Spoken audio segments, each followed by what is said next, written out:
하나님 말씀 봅니다. 요한계시록 2장 8절에서 11절까지 말씀입니다.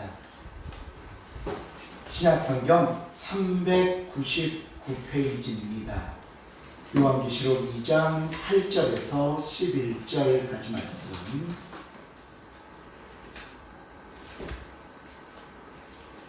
저실 줄 알고 제가 봉독해 드립니다. 서만화 교회의 사자에게 편지하라. 처음이며 마지막이요 죽었다가 살아나신 이가 이르시되 내가 내 환난과 궁핍을 알거니와 실상은 내가 부요한 자니라. 자칭 유대인이라 하는 자들의 비방도 알거니와 실상은 유대인이 아니요 사탄의 회당이라. 너는 장차 받을 고난을 두려워하지 말라.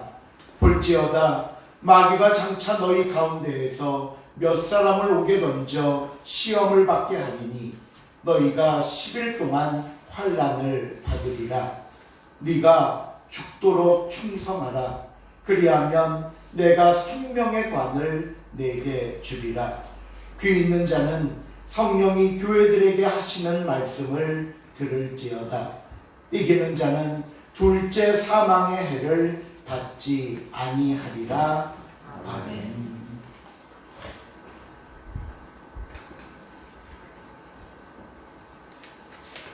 오늘은 우리 예드림교회 설립 12주년 감사 예배로 드리는 날입니다. 2010년 9월 12일 분당동에서 카페교회로 설립해서 처음 예배를 드렸고요. 2016년 11월 지금의 장소로 이전을 해서 오늘까지 예배하며 함께하고 있습니다. 지난 10주년 때부터 나름대로 다채롭고 다양한 행사를 계획했었지만 10주년 때는 코로나로 인해 아예 모이지도 못하고 온라인으로 10주년 감사 예배를 드렸고요. 작년 11주년은 인원수 제한으로 인해 1부와 2부 예배로 나누어 드렸습니다. 그리고 오늘 드디어 우리 성도들이 함께 한자리에 모여 설립 12주년 감사의 예배를 드리게 된 것입니다. 매해 어느 시간 소중하지 않고 귀하지 않았던 적이 없었지만 저는 특별히 오늘 이 12주년이 갖는 숫자의 의미 또한 중요하다는 것을 느끼게 되었습니다. 왜냐하면요, 성경에서도 이 12라는 숫자가 참 많이 언급되면서 이 숫자가 갖고 있는 상징적인 의미를 발견하게 되기 때문입니다. 이 성서시대에는 숫자에 부여하는 의미들이 있었습니다. 시간상 다른 숫자들의 설명은 다 생략하고요. 3을 보겠습니다. 이 3이라는 숫자는 하늘의 수라고 했습니다. 하늘. 왜냐하면 하늘에 계신 성부, 성자, 성령을 나타낸다고 봤기 때문입니다. 그리고 4는 동서남북을 가리키는 땅의 숫자라고 여겼습니다. 그러다 보니까 하늘의 숫자인 3과 땅의 숫자인 4가 더해져 나오는 7은 질적인 완전을 나타내는 숫자로 여겼고요. 3과 4를 곱하면 몇이죠? 3, 4, 12. 3과 4를 곱하면 나오는 12는 수적인 완전, 빈틈없이 충만한 수라고 생각했던 겁니다. 그래서 성경을 보시면 구약에는 12지파가 있고요. 예수님의 12 제자가 나옵니다. 그리고 12에 12를 더한 24장로가 요한계시록에 나오고요. 이 모든 것들이 다 12로부터 나온 상징된 숫자들입니다.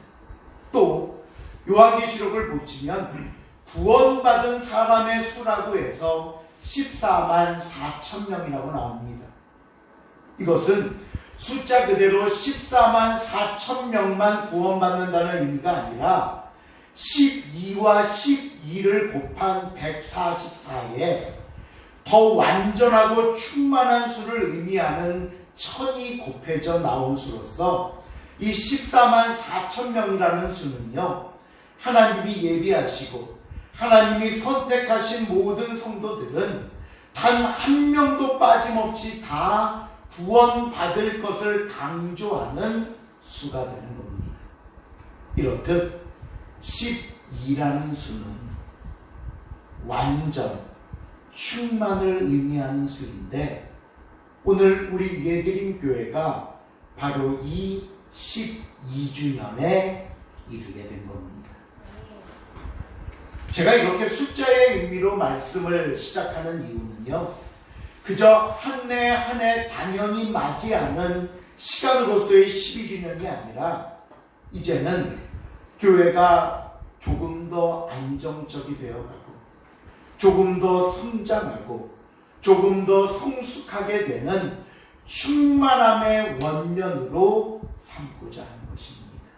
그래서 어느덧 벌써 12주년이나 되었지만 이제는 이 12주년에 알맞은 교회의 모습으로 만들어가야 하는 것이 바로 오늘 이 자리에 함께하는 저와 여러분의 사명이자 자세라고 생각합니다. 그렇다면 오늘 우리가 생각해보고 본받아야 할 교회의 모습은 무엇일까요? 사도행전에 나오는 초대교회로부터 성경을 보면 많은 교회의 모습들이 나오지만 저는 특별히 오늘 요한계시록에 나오는 소아시아 7교회 가운데 서머나 교회의 모습을 살펴보려고 합니다. 지도를 한번 봐보십시오. 서머나 교회란 요 서아시아 지방 제일 왼쪽 끝에 빨간 네모를 친 곳이 서머나고요. 다음 지도를 보시면 이 부분을 조금 더 확대해서 이 에게해 부분 서머나가 있고요. 우리가 신약 성경을 통해서 자주 들었던 에베소, 골로새서, 고린도 이쪽은 유럽 지역이 됩니다. 빌립보, 데살로니가 교회들이 자리 잡고 있는 것을 우리가 발견할 수 있게 됩니다. 성경시대에는 서머나라고 불린 지역이 현대에는 이즈밀이라고 부르는 도시고요. 터키, 지금은 나라의 이름이 바뀌어서 튀르키예라고 하는데 이 튀르키예에서 이스탄불, 앙카라에 이어 세 번째로 큰 도시가 바로 서머나 이즈밀입니다. 이 당시 인구는 벌써 약 20만 명이 있었고요. 아시아에서 가장 큰 극장이 자리 잡고 있었고 위대한 서사 시인 호모의 출생지가 바로 이 서머나이기도 합니다. 다음 사진을 한번 보십시오. 화면에 보시면 이게 서머나 교회의 외부 모습이고요. 내부 모습입니다.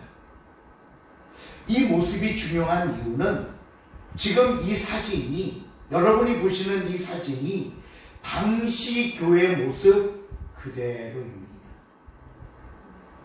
내부에 좀 바뀌었을 수 있다 하더라도 외부의 모습은 그 모습 그대로 이어져 가고 있습니다. 자, 그렇다면 서머나 교회는 언제 누구에 의해 세워졌는가? 성경에 정확한 기록은 없습니다. 그런데 사도행전 19장 10절을 보시면요, 이런 말씀이 나옵니다. 2해 동안, 2년 동안 이같이 하니 아시아에 사는 자는 유대인이나 헬라인이나 다 주의 말씀을 듣더라 라는 말씀이 나옵니다. 사도 바울이 3차 전도 여행을 할 때 아까 그 서모나 옆에 에베소 보셨었죠? 에베소에 2년을 머물면서 말씀을 가르치고 전했던 사실을 이야기하면서 이때 그 에베소에 있었던 사람들뿐만 아니라 주변 도시, 서모나를 비롯한 주변 도시 사람들도 에베소에 와서 복음을 듣고 돌아갔다는 겁니다. 그래서 이를 근거로 추측해보면 서모나 사람들도 에베소에 와서 바울이 전하는 복음을 듣고 자기 고향인 서모나로 돌아가 교회를 세우지 않았겠는가 생각해 봅니다. 자, 그럼 오늘 본문으로 들어가서 주님께서는 이 서모나 교회에게 어떤 말씀을 주셨는가? 오늘 본문 2장 9절입니다. 요한계시록 함께 읽어볼까요? 시작. 내가 내 환난과 궁핍을 알거니와 실상은 내가 불효한 자니라. 자칫 유대인이라 하는 자들의 비방과 어려움과 실상은 유대인이 아니고 사탄의 행위라. 주님은 서모나 교회를 향해서 가장 먼저 너의 환난과 궁핍을 내가 알고 있다 말씀합니다. 여기서 말하는 궁핍이란 경제적인 어려움을 말하는 겁니다. 지도를 다시 한번 보시면요, 이 서모나 도시는 이 에게의 바로 항구 도시입니다. 그러다 보니까 많은 선박들이 정착하는 도시이고요, 내륙으로 이어지는 길을 통해서 비옥한 산물들이 운반되어 수출되는 밑에 있는 에베소 다음 가장 큰 무역을 담당하는 도시가 서모나입니다.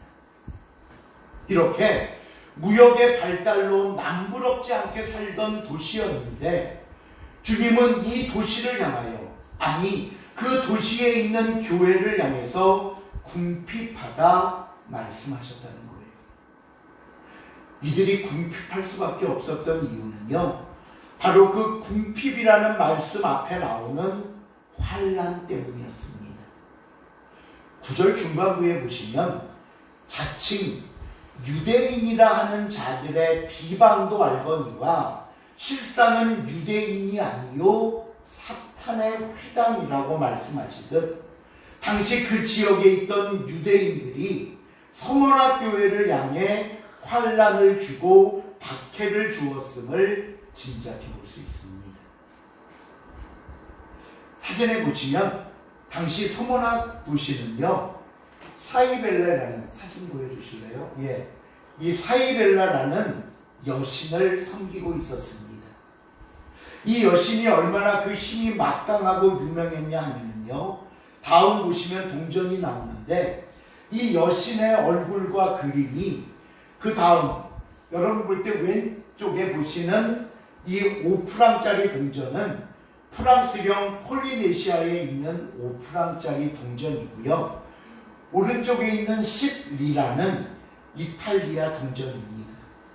이곳에 이 여신의 얼굴과 모습이 새겨질 정도로 서모나를 비롯한 주변에 막대한 영향력을 끼치고 있던 신이었고, 이 신을 서모나 사람들은 숭배했고요, 또 여기 있는 신들과 함께 당시 이 지역을 지배했던 로마 황제들도 신으로 추앙하며 숭배했습니다.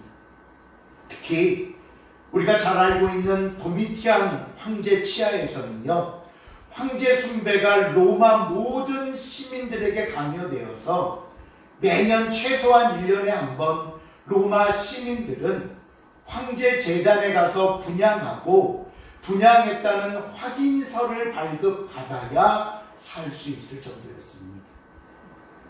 이런 상황에서 그곳에 있던 유대인들이 황제 숭배를 거부한 기독교인들을 로마 정부에 고발했고요, 로마 정부는 유대인들의 고발이 들어오면 기독교인들, 서모나 교회의 성도들의 재산을 빼앗거나 심하면 처형을 하곤 했습니다.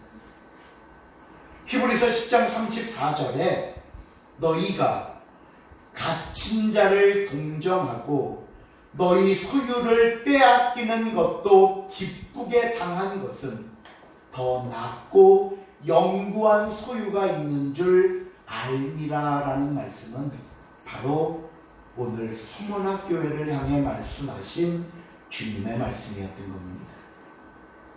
상황이 이렇다 보니까 도시와 그 도시의 사람들은 부유했지만 성도들은 궁핍한 생활을 할 수밖에 없었습니다.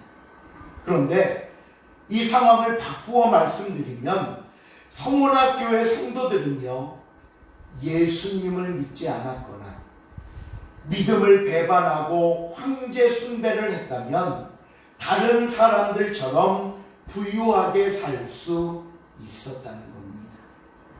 그러나 이들은 예수님을 믿는다는 이유로 황제 숭배는 우상 숭배이기 때문에 그것을 거절하고 자신의 믿음을 지켰다는 이유로 재산을 뺏겼고요, 생활하기 궁핍했고요, 심하면 생명을 빼앗기는 상황에까지 이르게 된 겁니다. 바로 이런 현실 속에서 오늘 서문학교회와 성도들을 향해 예수님은 말씀합니다. 내가 너의 환난과 궁핍을 알거니와 실상은 네가 부요한 자니라. 분명 궁핍함으로 살아가는 교회와 성도들이었지만 이들을 향한 주님의 평가는 실상은 네가 부요한 자라고 말씀합니다. 여러분, 이 말씀이 얼마나 값진 말씀인가 하면요, 그 뒤에 라오디게아 교회가 나오는데요, 라오디게아 교회에 대해서는 이렇게 말씀합니다. 우리 요한계시록 3장 17절 한번 읽어볼까요? 시작. 네가 말하기를 나는 부자라 부유하다 부족한 것이 없다 하나 내 골망 것과 가난한 것과 가난한 것과 눈먼 것과 어두운 것을 알지 못하더라. 라오디게아 교회는요, 스스로 나는 부자라고 했습니다. 나는 부유한 자라고 말했습니다. 이 정도면 됐지 라고 말했고, 그는 세상 그 누구도 부럽지 않았습니다. 그런데 이 교회를 향해 주님은 곤고하다고 하셨습니다. 가련하고 가난하고 눈멀고 벌거벗었다고 하셨습니다. 더 가슴 아픈 말씀은요, 너희가 가난한데도 부유한 줄 착각하며 산다고 라오디게아 교회를 책망하신 겁니다. 여러분, 이런 착각이 어디서 생긴 줄 아십니까? 단순히 세상의 눈으로 보기 때문입니다. 사람들의 생각, 세상의 가치관으로 크고 작음을, 부유하고 가난함을 평가했기 때문입니다. 그러나 정말 중요한 평가는 주님이 하십니다. 우리가 보기에는 작고 부족하다 말해도 주님이 우리를 바라보시며 부유하다 말씀하시면 된 겁니다.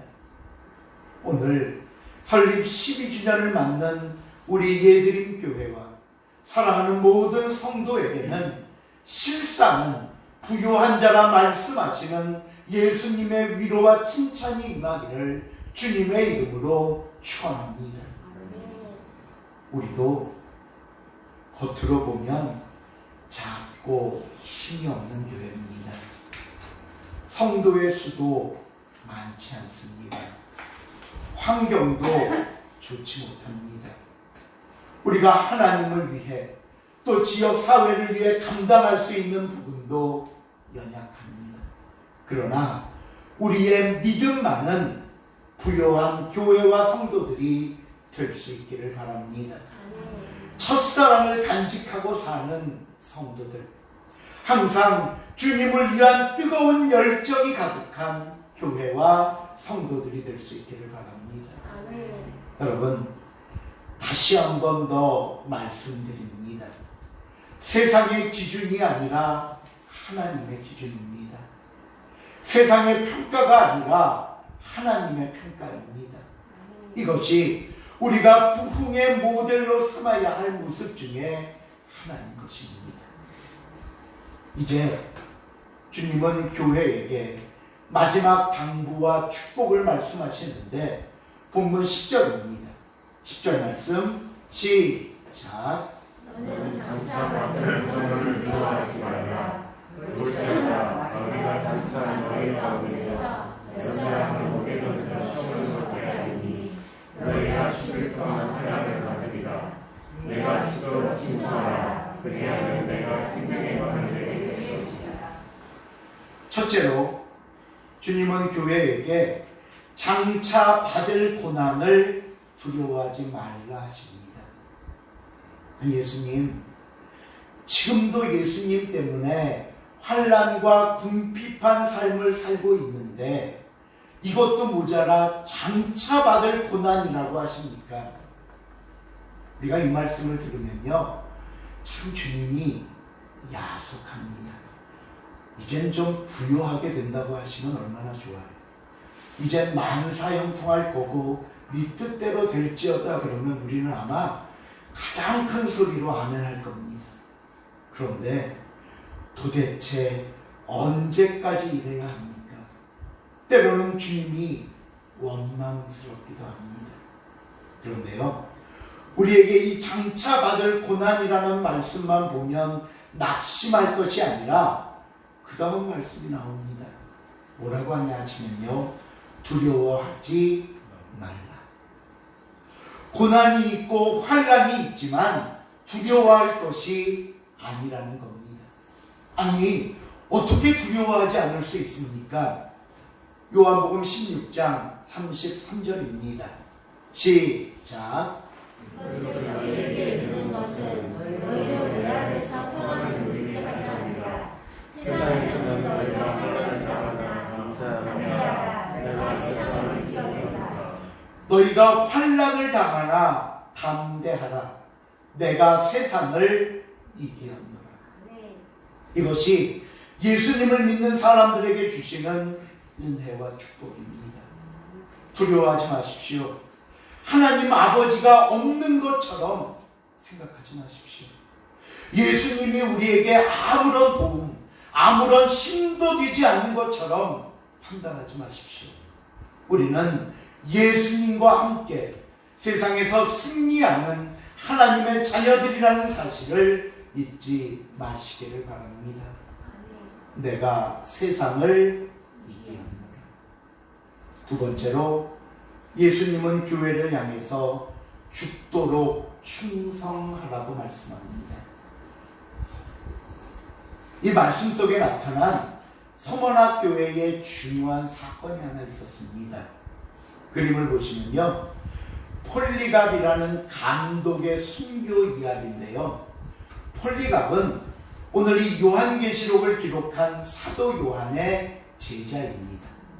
사도들의 제자를 우리가 감독, 속사도라고 부르는데, 그는 사도 요한으로부터 이 서머나 교회의 감독으로 명령받아 오늘날로 말하면 담임 목사로 명령을 받아 156년까지 담임하던 서머나 교회의 목회자였습니다.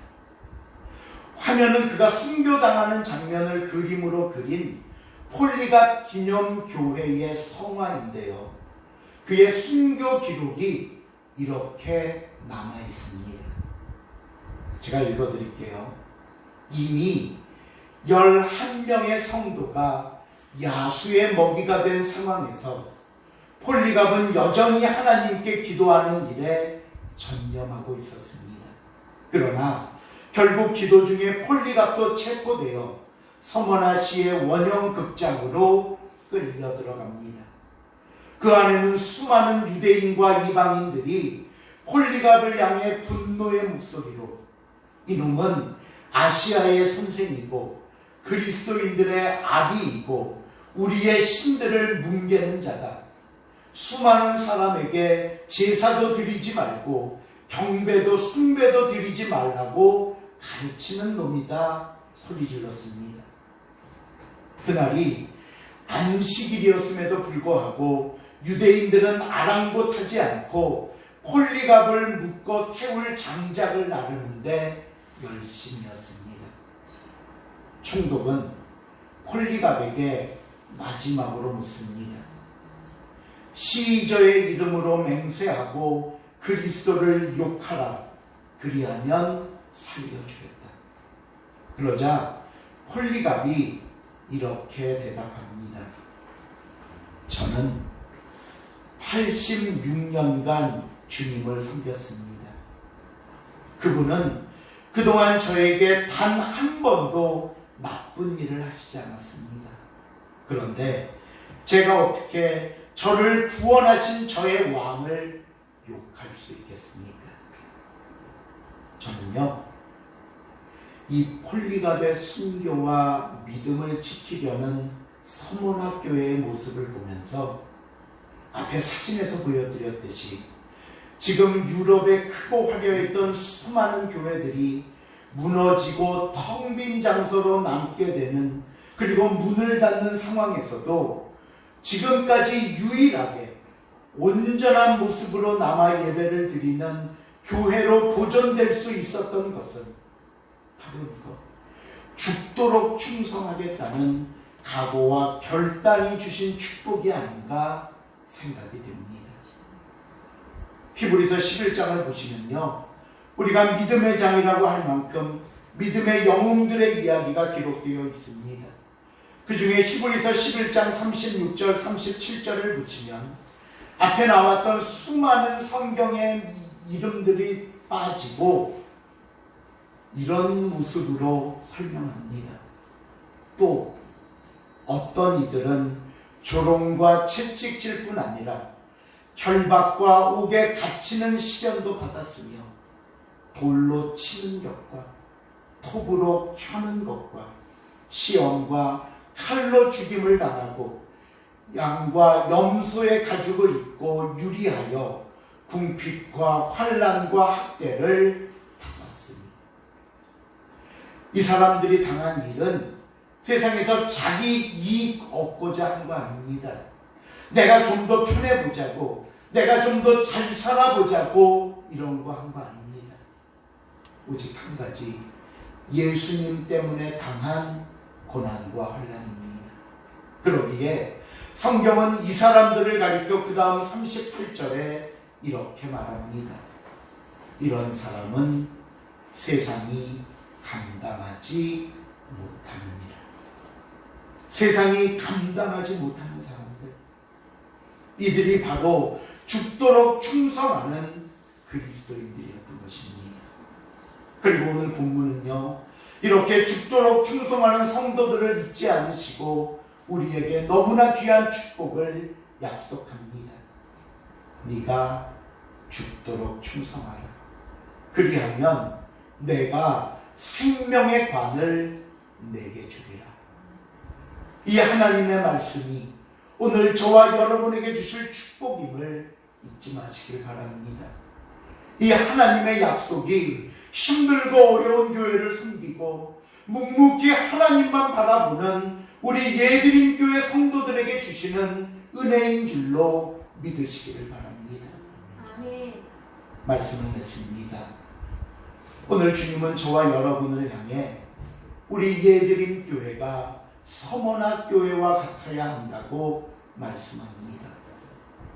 환난으로 인해 때로는 궁핍한 삶을 살았지만 실상은 부요한 자라 칭찬받는 교회, 장차 받은 고난을 두려워하지 않고 죽도록 충성하는 교회, 마지막 생명의 면류관을 받을 교회, 이것이 오늘 저와 여러분이 기억하고 순종해야 할 교회요 성도의 모습임을 다시 한번 깨닫고 오늘 12주년을 맞이하는 우리 모두가 이 말씀에 순종함으로 말씀 따라 부흥과 성장의 은혜와 복을 받는 귀한 모습이 될 수 있기를 주님의 이름으로 축원을 드립니다. 기도하시겠습니다. 사랑의 하나님, 감사합니다. 12주년, 길다면 길고 짧다면 짧은 우리의 시간이었지만 분명한 건 하루하루의 삶, 아니 순간 모든 모습이 우리에게 베푸신 주님의 은혜임을 압니다. 교회와 교회를 섬기는 성도들, 그들의 가정과 생업, 그의 모든 삶에 하나님의 이 은혜와 축복이 스며들게 하시고 젖어들게 하사 감사함으로 은혜 속에 사는 복된 모습 되게 하여 주시옵소서. 주님, 서머나교회를 통해 말씀하셨듯이 오늘 이 말씀이 우리에게 주신 약속이 되게 하시고 우리의 또한 결단과 고백이 되게 하여 주사 믿음으로 이루어갈 수 있도록 도와주시옵소서. 감사드리오며 예수님의 이름으로 기도하옵나이다. 아멘.